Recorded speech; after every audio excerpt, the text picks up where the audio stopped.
सभी को नमस्कार। मेरे दोस्त, काफ़ी टाइम से मैं 9 बजे से ही बैठा हुआ हूँ और टेक्निकल इशू के वजह से क्लास लाइव नहीं हो पाया। तो मैं 40 मिनट वेट करने के बाद अभी क्लास लाइव हुआ है। ठीक है, तो चलिए हम स्टार्ट करते हैं, देखते हैं। जहाँ तक हो पाएगा डिस्कशन करेंगे, जहाँ तक हो पाएगा डिस्कशन हम कोशिश करेंगे करने की। ठीक है, लेकिन मैं ये भी समझ रहा हूँ कि आज टाइम आउट हो चुका है, काफ़ी टाइम आप वेट करना पड़ गया है। फिर ये समय बर्बाद ना करें, कम से कम कुछ क्वेश्चन करें पहले। इसी परीक्षा में 55% अभ्यर्थी अंग्रेजी में पास हुआ है, 35% गणित में पास हुआ है और 20% दोनों सब्जेक्ट में पास हुआ है। यदि दोनों विषय में फेल अभ्यर्थियों की कुल संख्या इतना है तो परीक्षा देने वाले अभ्यर्थियों की कुल संख्या क्या होगी। देखिए, जब कभी भी पॉजिटिव वेन डायग्राम आती है तो वैसे स्थिति में आपको क्या करना है, एक रेक्टेंगल लेना, ठीक है। और ये रेक्टेंगल जो भी हम आपके सामने ले रहे हैं, ये 100% स्टूडेंट को रिप्रेजेंट करता है। इस एग्जामिनेशन में एक ईयर हो गया, ठीक है। और इसके अंदर ये जो सर्कल है, इसके अंदर जो हम ये सर्कल बना रहे हैं, ये सर्कल उस सब्जेक्ट में पास को रिप्रेजेंट करता है जिस सब्जेक्ट के लिए एग्जामिनेशन दिया गया है। एग्जामिनेशन दिया गया है जिसके लिए, और मैथ्स के लिए, दो के लिए दिया गया है, ठीक है।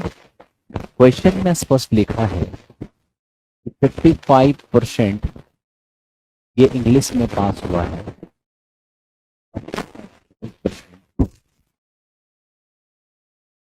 20% दोनों में पास हुआ है, 20% दोनों में पास हुआ है।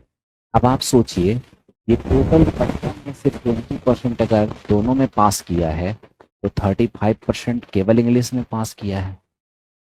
35% में अगर 20% दोनों में पास किया है तो 15% केवल और केवल मैथ में पास किया है, ठीक है।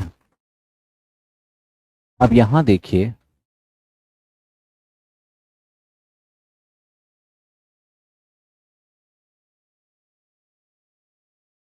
ये जो आपको सर्कल के अंदर दिख रहा है, क्या हो गया जी? तो बैक करिए। हाँ, हाँ कीजिए। ठीक है, आ गया। तो हटाइए, आप पूरा स्किन कर दीजिए वहां जाके। हाँ, रहने दीजिए।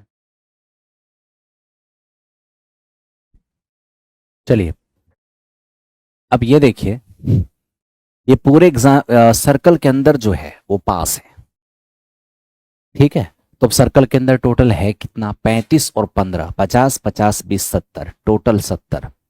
70% क्या हो जाएगा, पास हो जाएगा। अब इसमें एपीयर कितना हुआ है, टोटल 100%। अब 100% में 70% क्या है, पास होने वाला। इसका मतलब 30% क्या है, 30% वो है जो कहीं पास नहीं किया। अब क्वेश्चन में स्पष्ट लिखा हुआ है कि जो दोनों सब्जेक्ट में, यदि दोनों विषय में फेल करने वाला 1200 है, तो देखिए जो कहीं पास नहीं किया वही ये हमारा 30%, और ये जो हमारा 30% है वो 1200 है। यहां से 1% का मान क्या होगा, 40 हो जाएगा। यहां से 100% का मान क्या होगा, 100% का मान 4000 हो जाएगा। 100% का मान क्या होगा, 4000। तो इस तरीके से आपने 4000 देख लिया, तो कोई दिक्कत नहीं होना चाहिए, ठीक है। चलिए आगे बढ़ते हैं, नेक्स्ट क्वेश्चन।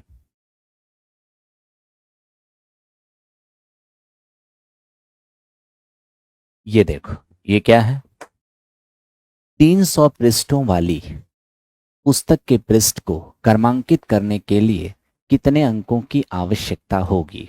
अब 300 पृष्ठ अगर है, इसका मतलब है कि उस पर 1 से लेकर 300 तक लिखा हुआ होगा। और अगर 1 से लेकर 300 तक लिखा हुआ होगा तो उसमें 1 डिजिट वाला, 2 डिजिट वाला और 3 डिजिट वाली संख्या भी होगी। अगर हम 1 डिजिट की बात करें तो आपको समझ में आना चाहिए कि एक डिजिट का नंबर 1 से लेकर 9 तक होता है, यानी कि यहाँ पर 9 डिजिट हो गया। ठीक है, फिर 2 डिजिट नंबर भी होगा। 2 डिजिट नंबर कहाँ से कहाँ तक होगा? 10 से लेकर 99 तक। अब 10 से लेकर 99 तक तो मेरे दोस्त ये 90 संख्या हो। 90 संख्या 2 डिजिट वाला, यानी 100।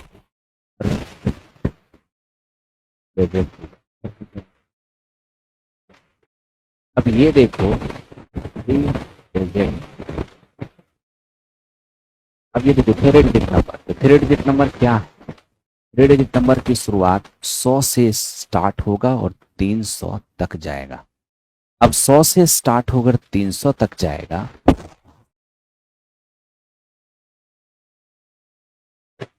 अब 201 नंबर 3 डिजिट वाला होगा, इसका मतलब 203 डिजिट से ऊपर हो जाएगा।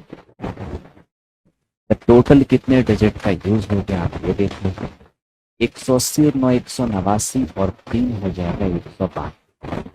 600 प्लस 192, ये 792 डिजिट। 592 डिजिट।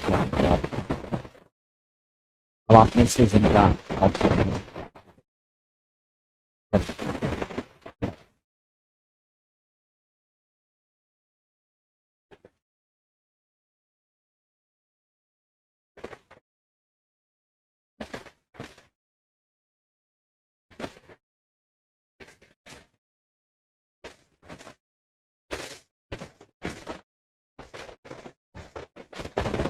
देखिए इसको, 2/3, 4/5 और 3/2। मेरे दोस्त आज डिस्कशन को लाइव होने में टेक्निकल इशू के कारण विलम्ब हुआ है। ठीक है, फिर भी कोशिश किया कि नहीं करा दूंगा।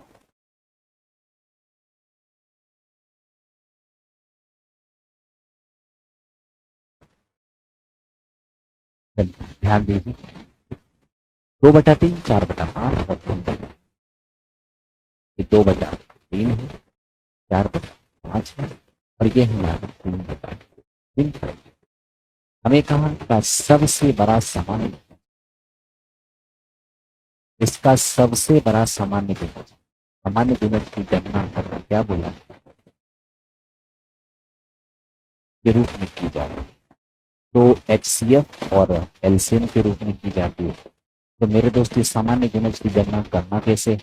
न्यूमरेटर का आपको लेना है HCF, ठीक है, और एलसीएम डिनोमिनेटर का क्या लेना है?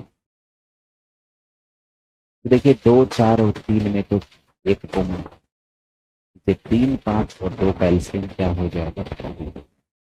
इस क्वेश्चन का रिजल्ट कितने हो जाएंगे?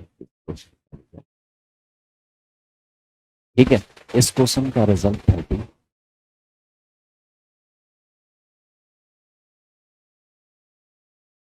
इसको देखो 0.23 और 0.22 हम इसे ऐड कर, देखो मेरे दोस्त, अगर सेम बेस का नंबर हो तो आप डायरेक्ट ऐड कर सकते हो। रेकरिंग के अंदर वाले को रेकरिंग के अंदर वाले के साथ डायरेक्ट जोड़ सकते हो। 0.23 0.222 क्या हो जाएगा? ये 0.45 दोनों का रेकरिंग आप डायरेक्ट कर सकते हो, या तो आप डायरेक्ट ऐसे कर लो। ठीक है, और इसका क्या मतलब होता है? इसका मतलब 0.45 रेकरिंग हटा दोगे, 454545। रेपिटेशन को शॉर्टकट में दिखाने के लिए ही रेकरिंग का प्रयोग किया। देखो भाई, एक बात बताओ, YouTube पर आपको कोई कमेंट करने का कोई फायदा होना है? क्लास की रफ्तार बिल्कुल मैंने तेज कर दिया है। आज जो भी क्लास आया है आप उसे पूछ लीजिए, क्लास की रफ्तार तेज हो चुकी है। आपसे ज़्यादा मुझे भी इस बात का, आपके सिलेबस का आपसे अधिक चिंता मुझे है, और टाइम से आपका सिलेबस कंप्लीट करना है और अच्छे तरीके से। आज से मैंने क्लास का स्पीड तेज कर दिया है। ठीक है, आप जहाँ भी हैं आप अपना क्लास आइए और स्पीड देखिए क्लास का। ठीक है, चलिए।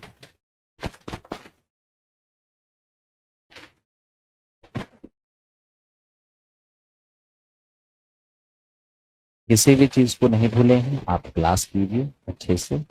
कहीं कोनो दिक्कत नहीं होना है, सब कुछ मैंने आज से स्टार्ट कर दिया। ठीक है, x square minus 3x plus 1 बराबर 0, x square plus x plus 1/x plus 1/x square का मान क्या होगा। सबसे पहले आप ये देखिए, एक्स स्क्वायर प्लस 1 और बराबर 3x। ठीक है, अब यहां देखो मेरे दोस्त, यहां x से डिवाइड कर लो दोनों तरफ। जैसे ही x से डिवाइड करोगे तो ये x प्लस 1/x हो जाएगा, बराबर कितने हो जाएंगे, 3 हो जाएंगे।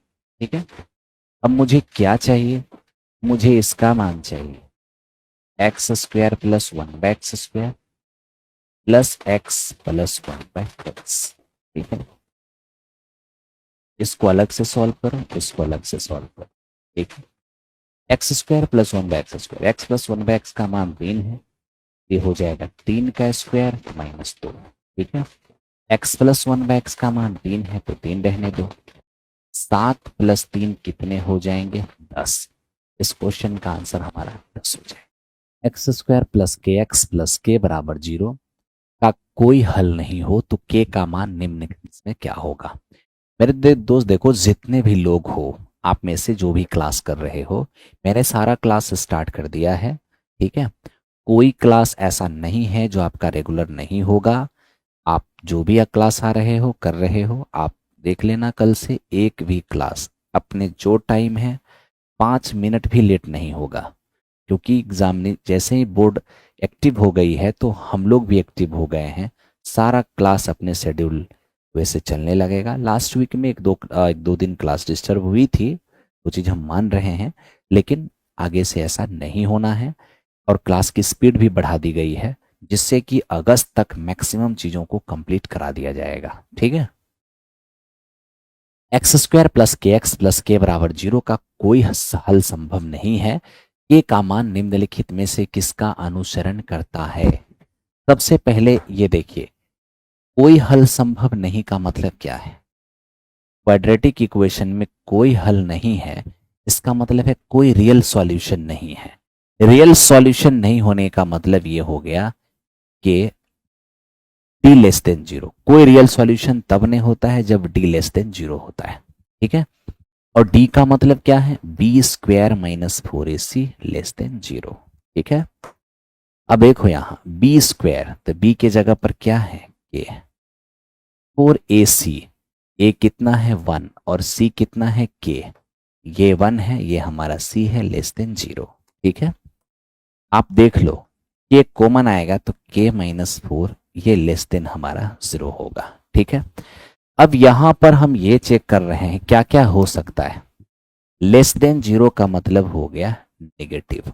ठीक है, लेस देन 0 का मतलब है कि इसका सॉल्यूशन क्या होना चाहिए, नेगेटिव होना चाहिए। ठीक है, तो देखते हैं किस ऑप्शन के कारण ये नेगेटिव हो पाता है। अगर के लेस देन 4 लेते हैं, मान लीजिए के का मान 4 से छोटा। ठीक है, अगर हम के का मान 4 से छोटा ले लें, मान लीजिए के का मान हम 3 ले लें। ठीक है, अगर 3 ले लेंगे, यहां पर के का मान 3 ले लेते हैं। ओके, और मेरे दोस्त यहाँ पर 3 में से 4 गया -1, तो बिल्कुल नेगेटिव आ जाएगा। लेकिन हमको ये सोचना है कि के का मान 4 से छोटा, अच्छी बात है, लेकिन क्या 4 से छोटा सिर्फ 3 ही होता है, 4 से छोटा माइनस में भी तो होता है। तो अगर हम 4 से छोटा यहाँ पर के का मान माइनस में ले लेंगे, तो यहाँ माइनस में और यहाँ माइनस में गुना करके प्लस में आ जाएगा, लेकिन हमको तो माइनस में चाहिए। इसका मतलब ये नहीं चलेगा। तो फिर चलेगा क्या, तो मेरे दोस्त ये चलेगा। ये चलने का मतलब ये हो गया, ये कंडीशन है कि के का मान हमें 4 से छोटा लेना है लेकिन 0 से बड़ा लेना है। इसका मतलब के का मान हम 1, 2 और 3 ये ले सकते हैं। तो आप 1, 2, 3 में कोई भी लेकर देखो, बिल्कुल नेगेटिव आएगा। अगर हम के का मान यहाँ 1 ले लें, ठीक है, 1 - 4 यानी -3 बिल्कुल नेगेटिव हो जाएगा, है ना। ठीक उसी तरह से अगर के का मान हम 2 ले लें, -2 बिल्कुल नेगेटिव हो जाएगा। यानी कि आपका ये स्टेटमेंट पूरी तरह से परफेक्ट है। ये ही शो कर रहा है कि हाँ, इस स्थिति में इसके कोई रियल सॉल्यूशन नहीं होंगे।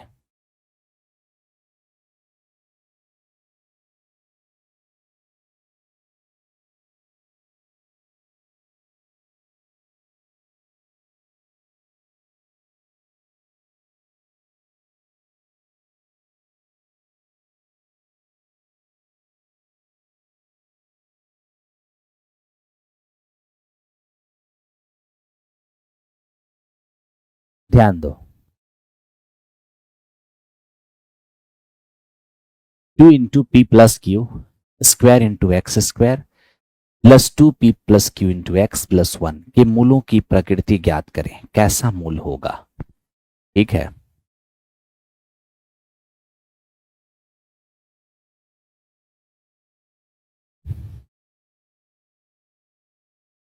बताइए आप लोग कैसा मूल होगा।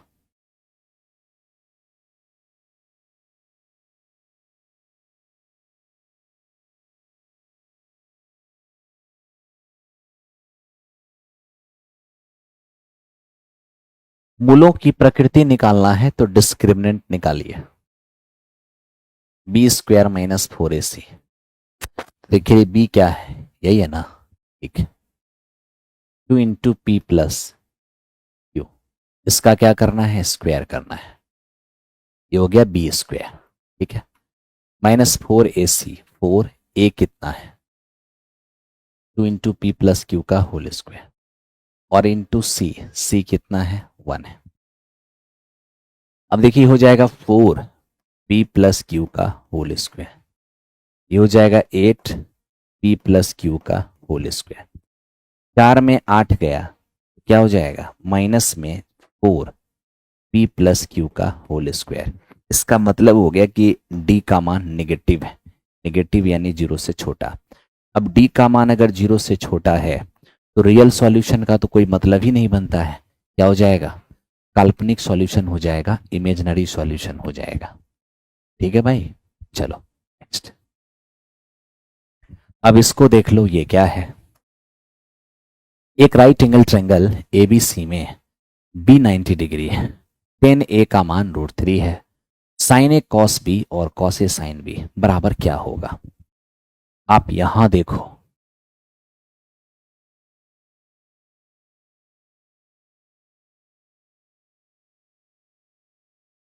ठीक है, टेन ए का मान √3 है, जो 10 में कितने डिग्री का मान है, √3 10 में 60 डिग्री का मान है। √3 कितने डिग्री का मान है, 60 डिग्री का मान।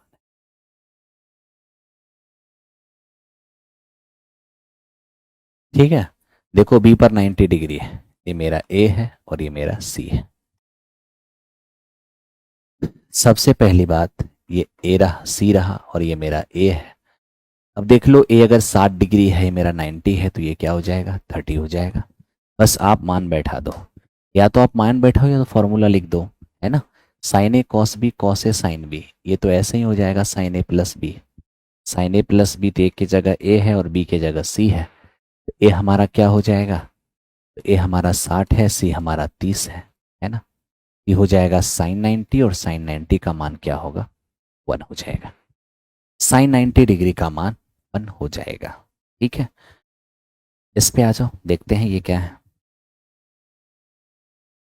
किसी ऊर्ध्वाधर मीनार के शीर्ष पर मौजूद एक व्यक्ति एक समान चाल से चलती हुई एक कार को सीधे अपनी ओर आते हुए देखता है। अवनवन कोण 45 डिग्री से बदलकर 60 डिग्री होने में 10 मिनट का समय लगता है।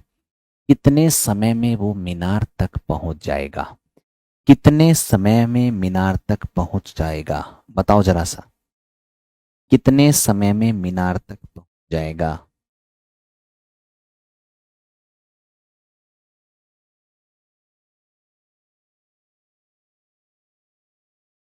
देखिए यहां समझिए, एक आपके पास मेरे दोस्त ये क्या है, ये है एक मीनार, ठीक है, और इस मीनार के टॉप पर बैठा है एक ऑब्जर्वर। ओके, इसने क्या किया, अपने एक डायरेक्शन में मेरे दोस्त एक कार को इक्वल स्पीड से अपनी ओर आते देख रहा है। अगर कार की ये फर्स्ट पोजीशन है, ये कार की सेकंड पोजीशन है, ठीक है। आप जरा देखो, यहां से इसने दोनों कार को देखा है, पाया तो होगा, यहां देखिए, पाया तो होगा एंगल ऑफ क्या, क्या पाया होगा, ये दोनों कार को वो देखा है ना, तो पाया होगा डिप्रेशन। लेकिन angle of depression angle of elevation equal होता है, इसलिए यहाँ पर जो एंगल बनेगा वही यहाँ पर बनेगा। तो सबसे पहले एंगल कितना बन रहा था, 45, 45 से बढ़कर कितना हो गया, 60 हो गया। लेकिन सवाल ये है कि 45 से 60 होने में कितना, 10 मिनट का। ठीक है, 10 मिनट का टाइम लग।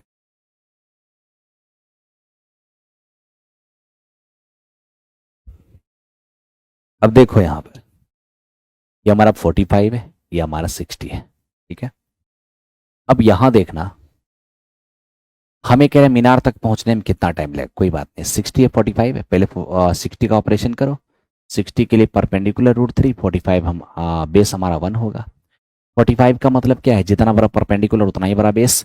तो परपेंडिकुलर हमारा √3 है, तो बेस भी क्या हो जाएगा, ये हमारा √3 हो जाएगा। ठीक है, ये हमारा √3 हो जाएगा। अब यहां देखना, ये पूरा √3 है जिसमें ये 1 है, तो ये आपका √3 - 1 हो जाएगा। ठीक है, अब √3 - 1 का मान है कितना, तो √3 - 1 का मान 10 है। √3 - 1 रेशियो का मान अगर 10 मिनट है, मतलब इतना दूर आने में 10 मिनट का टाइम लगा, तो पूरा यहां से यहां आने यानी √3 का मान कैसे निकलेगा, पहले एक रेशियो का मान निकालो। ये होगा 10 और बटे √3 - 1। डेसिमलाइज करेंगे 5 इंटू √3 + 1। ठीक है, हमें चाहिए यहां से यहां का डिस्टेंस यानी √3 का मान निकालो। ठीक है, जब एक का मान इतना है तो √3 का मान क्या होगा, 5 √3 + 1। एक का मान यदि इतना तो √3 का मान क्या होगा, √3 से मल्टीप्लाई कर दो, ये आपका हो जाएगा 5 √3 इंटू √3 3 और प्लस में √3। ये इस क्वेश्चन का आंसर होगा।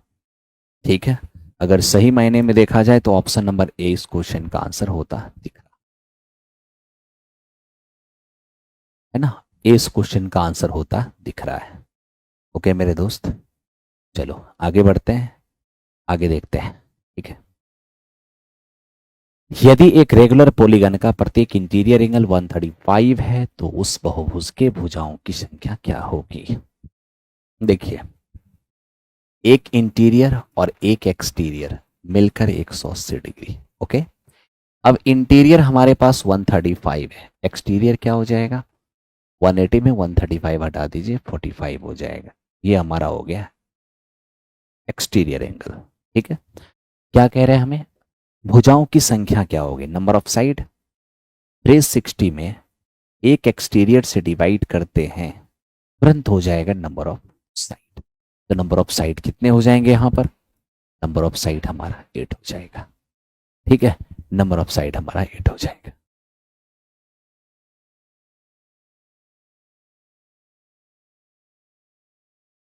अब इसको देखो, ये क्या है, ट्रेंगल एबीसी बी पर एक ट्रेंगल को बी पर एक लाइन को स्पर्श करती है।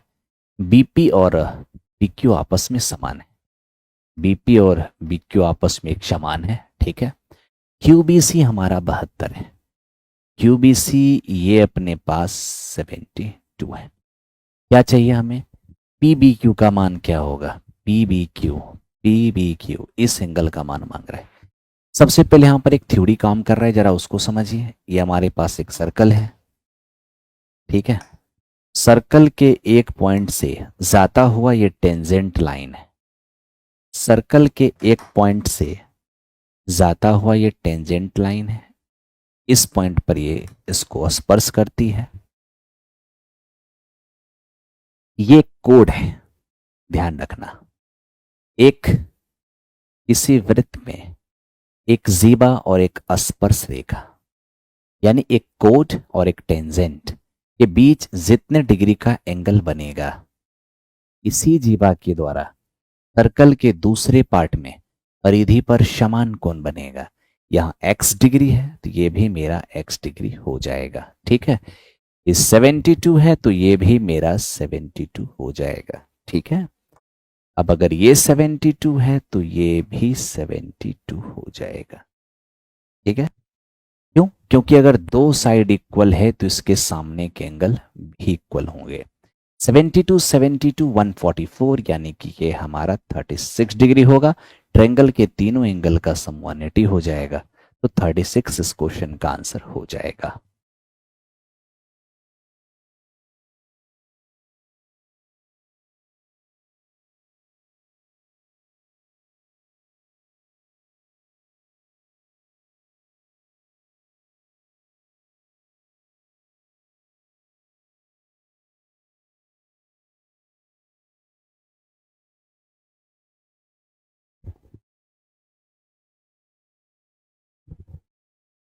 अब देखिए इसको, यदि -5 इस द्विघात समीकरण के मूल है तो द्विघात समीकरण p इंटू के एक्स स्क्वायर प्लस एक्स बराबर 0 का भी है।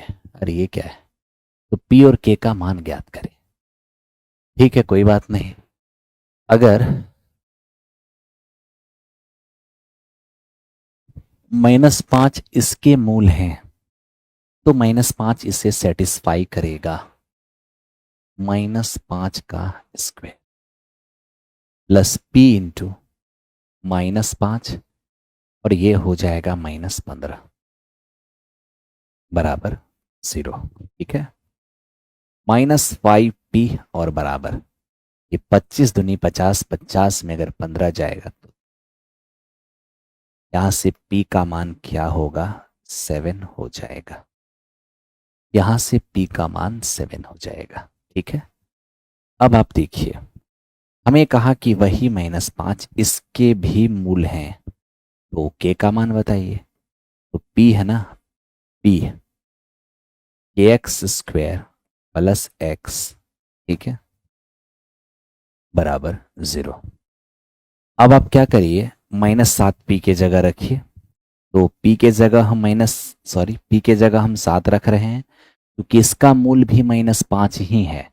तो लीजिए k और -5 का स्क्वायर 25 और ये हो जाएगा -5 बराबर 0। तो ये हमारा क्या हो गया, ये हो गया 25k बराबर 5। तो k का मान क्या होगा, तो k का मान 5 और बटे 25 यानी 0.2 हो गया। तो हम कह सकते हैं 7 और 0.2, 7 और 0.2।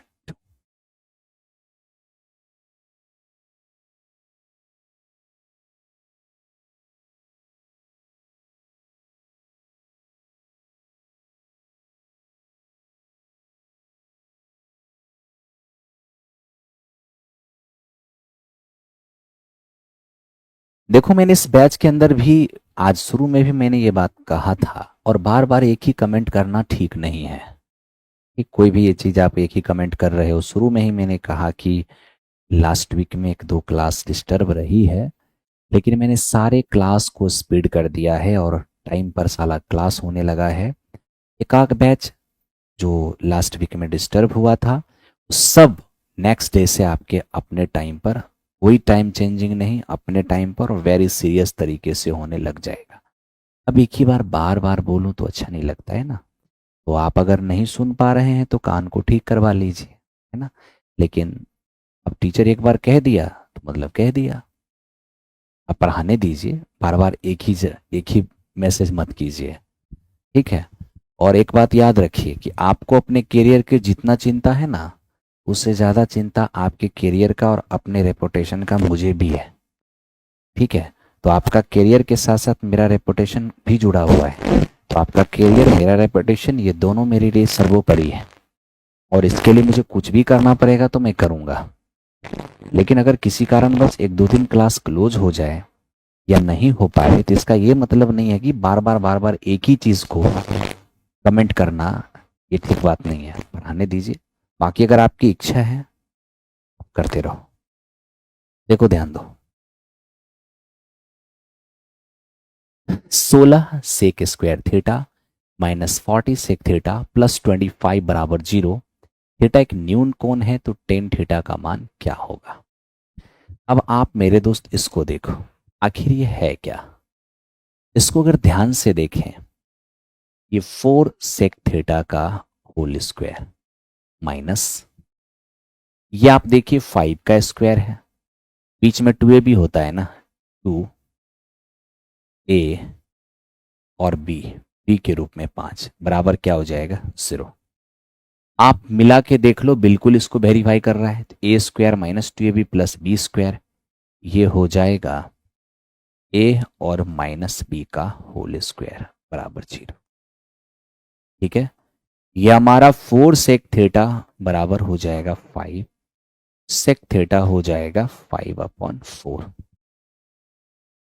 ये आपके पास h है और ये आपके पास b है। यहां से p निकालोगे, p अपना 3 हो जाएगा। ठीक है, टेन थीटा, टेन थीटा हमारा P अपॉन बी है। तो देखो P कितने हैं 3 और B कितने हैं 4। इस क्वेश्चन का आंसर 3/।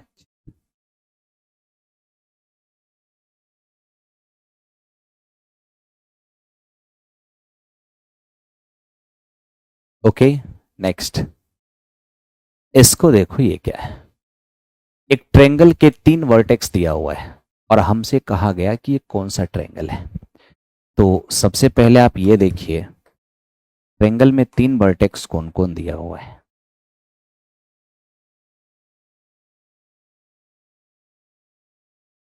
एक तो आपका 1,2 है, एक आपके पास 3,4 है और एक आपके पास 4,1 है। ठीक है, ये मेरा ए है, ये मेरा बी है और ये मेरा सी है। ओके, अब आप यहां देखिए कौन सा ट्रायंगल है। इसके लिए आप तीनों साइड ले लीजिए। अगर आप तीनों साइड लोगे, ठीक है, दो बिंदु के बीच की दूरी, 3 में से 1 गया 2, 2 का स्क्वायर 4 होगा। 4 में से 2 गया 2, 2 का स्क्वायर 4 होगा। ये हो जाएगा √8 और √8 क्या होगा 2√2 हो जाएगा। यहां भी देख लो, 4 में से 3 गया 1 का स्क्वायर 1, 4 में से 1 गया 3, 3 का स्क्वायर 9, ये √10 हो जाएगा। यहां देख लो, दो बिंदु के बीच की दूरी, 4 में से 1 गया 3, 3 का स्क्वायर 9 होगा। 2 में से 1 गया 1, 1 का स्क्वायर 1 होगा, ये मेरा √10 होगा। ये √10 हो गया, ये भी √10 हो गया और ये मेरा √8 है। सबसे पहले हम ये देख पा रहे हैं कि ये दोनों साइड हमारा इक्वल है। क्या हम इसको आइसोसेलेस बोल दें या आइसोसेलेस ना बोले? देखते हैं। पहले दो भुजा का योगफल तीसरी भुजा से बड़ा होना चाहिए। तो आप देख लीजिए कि √10 और √10 दोनों मिल करके क्या √8 से बड़ा है? √8, ठीक है। अगर √8 की बात करें, ये हमारा जब भी होगा ना मेरे दोस्त, ये दोनों तो इससे बड़े ही होंगे। ये दोनों इससे बड़ा है, ये दोनों इससे बड़ा है। बिल्कुल दो भुजा का योगफल तीसरी भुजा से बड़ा है और दो भुजा बराबर है। हम आराम से आइसोसेलेस बोल सकते हैं। ठीक है, आइसोसेलेस हम बोल सकते हैं। चलिए इसको देखते हैं, ये क्या है। आर का मान इस प्रकार ज्ञात करें कि पहली आर विषम प्राकृत संख्याओं का माध्य इतना है। पहली आर विषम प्राकृत संख्याओं का माध्य इतना है। ठीक है, अब देखो, सबसे पहले तो आप ये समझो, सम अपॉन नंबर क्या होता है? एवरेज होता है। ठीक है, आपको इतना याद रखना है। ठीक है, फर्स्ट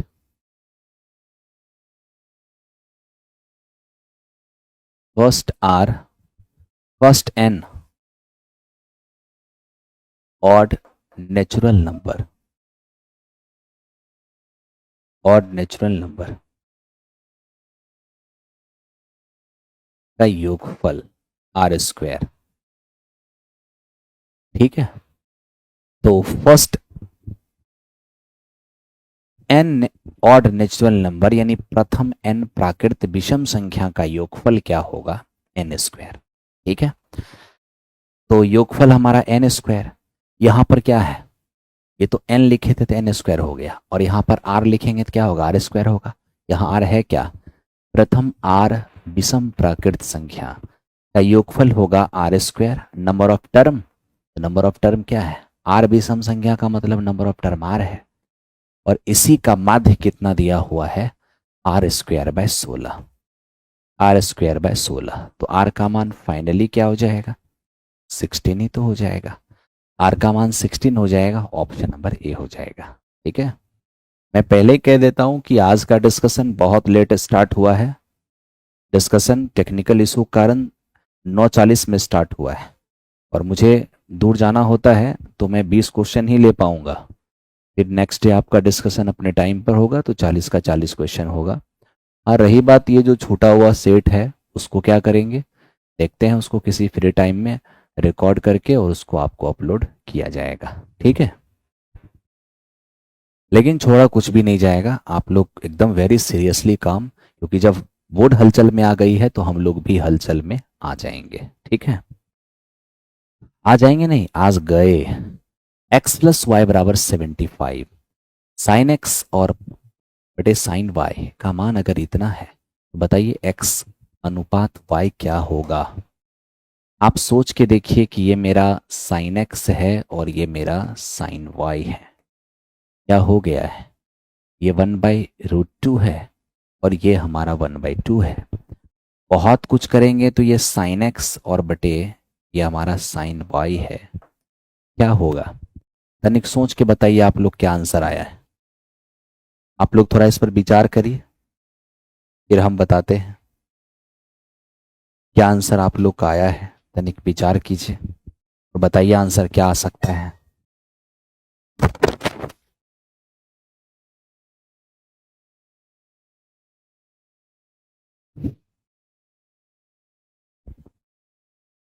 अब देखिए इसमें विचार क्या करना है, इतना लिखने की आवश्यकता ही क्या है। अब यहीं पर आप देख लीजिए ना, अगर इसको 45 कह दें, इसको 30 कह दें, ये साइन 45 और ये साइन 30 है कि नहीं है, बिल्कुल है। ठीक है, तो यहां पर x प्लस वाई बराबर 75, x का मान कितना हो जाएगा 45, y का मान कितना हो जाएगा 30, ये मेरा 75 है, ये मेरा 30 है। ठीक है, अब ये देख लो, अगर x मेरा 75 है, y मेरा 30 है, तो सब सॉरी 45 और 30 का अगर रेशियो लेंगे 15 तिया 45 और 15 दूनी 30, यही इस क्वेश्चन का आंसर होगा। ठीक है, अब इस पे आ जाओ, देखो ये क्या है मेरे दोस्त, ये हमारे लिए एक चतुर्भुज है, ध्यान से देखते रहना। एक क्वाड्रिलेटरल है। अब देखो ये क्या कह रहा है, हमें ये कह रहा है कि पी क्यू आर एस में आर और एस का, आर और एस, ये ध्यान दो, P Q R S, R और एस का जो बाइसेक्टर है वो टी पर मिला और ये 87.5 है। ठीक है, हमें किसका मान चाहिए, पी और क्यू का रेशियो 2:3 है, 2x और 3x कर लो। मुझे पी क्यू के बीच का अंतर चाहिए। सबसे पहले आपको एक थ्योरी पता होना चाहिए, यहीं पर लिख देता हूं। किसी भी चतुर्भुज में कोई भी एक क्वाड्रिलेटरल है, लगातार दो एंगल का बाइसेक्टर।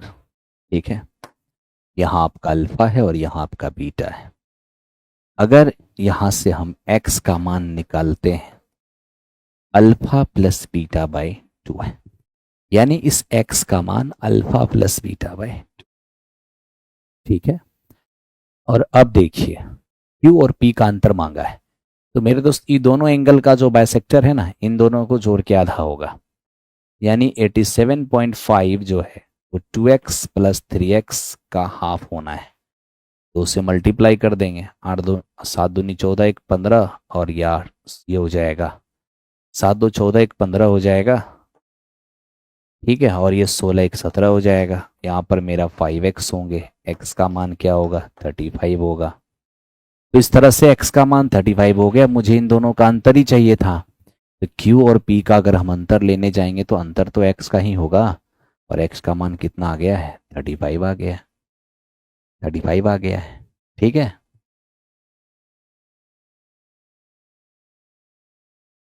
देखो अब इसको देखते हैं मित्र, ये क्या है, 8 प्रेक्षणों का माध्य विचलन क्या होगा, 8 प्रेक्षणों का माध्य विचलन क्या होगा, बताइए क्या होगा माध्य विचलन। देखिए सबसे पहले बात, ये जो 8 चरमान है ना, इसका माध्य विचलन निकालना है, तो मीन डेविएशन किसके रेस्पेक्ट में निकालना है। तो सबसे पहले आपको ये समझ में आना चाहिए कि मीन डेविएशन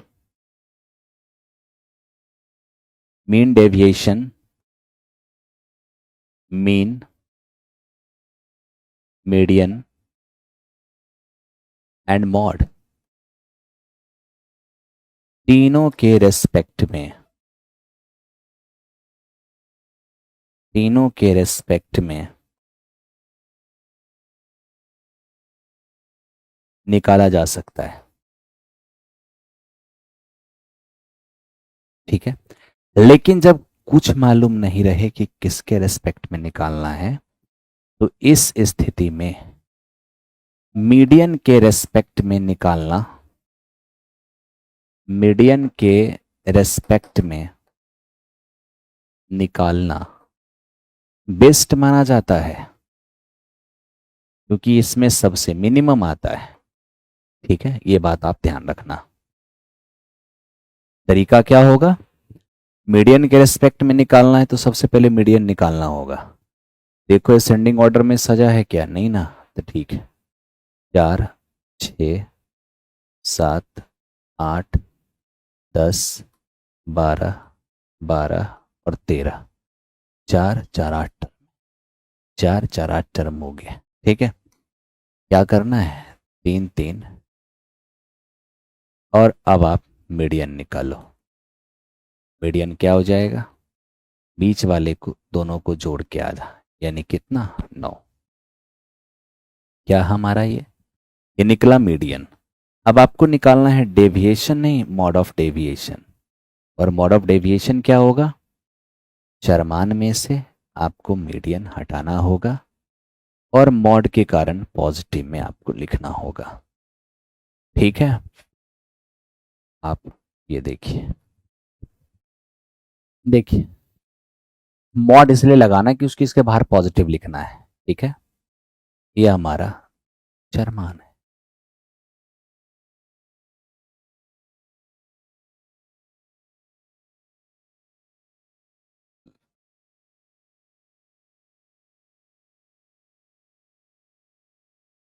मीडियन 9 है ना, देखिए 6 में से 9 गया 3 हो जाएगा, 7 में से 9 गया 2 हो जाएगा, 10 में से 9 गया 1 हो जाएगा, 12 में से 9 गया 3 हो जाएगा, 13 में से 9 गया 4 हो जाएगा, 4 में से 9 गया 5 हो जाएगा, 8 में से 9 गया -1 हो जाए, सॉरी 1 हो जाएगा, और 12 में से 9 गया 3 हो जाएगा। देखिए 6 में से 9 3 होगा, 7 में से 9 2 होगा, 10 में से 9 1 होगा, 12 में से 9 3 होगा, 13 में से 9 4 होगा, 4 में से 9 5 होगा, 8 में से 9 1 होगा, 12 में से 9 3। क्या चाहिए अब आपको,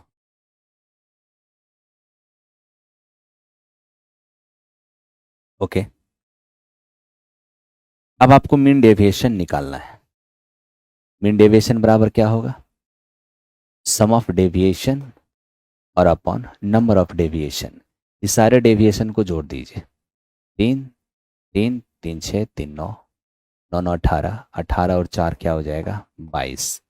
टर्म कितने हैं, 4 और 4 8 हो जाएगा, ये 11 और बटे 4,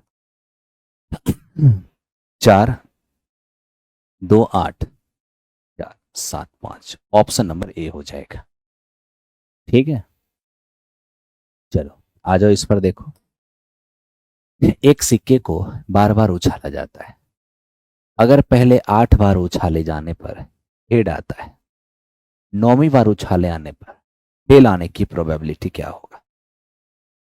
9वीं बार उछाले जाने पर टेल आने की प्रोबेबिलिटी क्या होगा, बताइए। 9वीं बार उछाले जाने पर टेल आने की प्रोबेबिलिटी क्या होगा। आप इसका आंसर निकाल के कमेंट बॉक्स में लिखना, सबका आंसर अलग अलग आ रहा है। ठीक है, और मैंने शुरू में ही कह दिया था कि चूंकि क्लास लेट स्टार्ट हुई है, ठीक है, और मुझे दूर जाना होता है, तो मैं 20 क्वेश्चन करके ही आज छोड़ूंगा।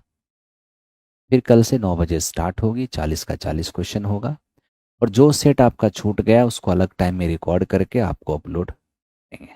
ठीक है, लेकिन पढ़ाई में कोई कमी नहीं, ज़बरदस्त तरीके से हम लोग काम करें, एक भी बैच अपने टाइम से लेट ना हो, और स्पीड मैंने सारे बैच का बढ़ा दिया है।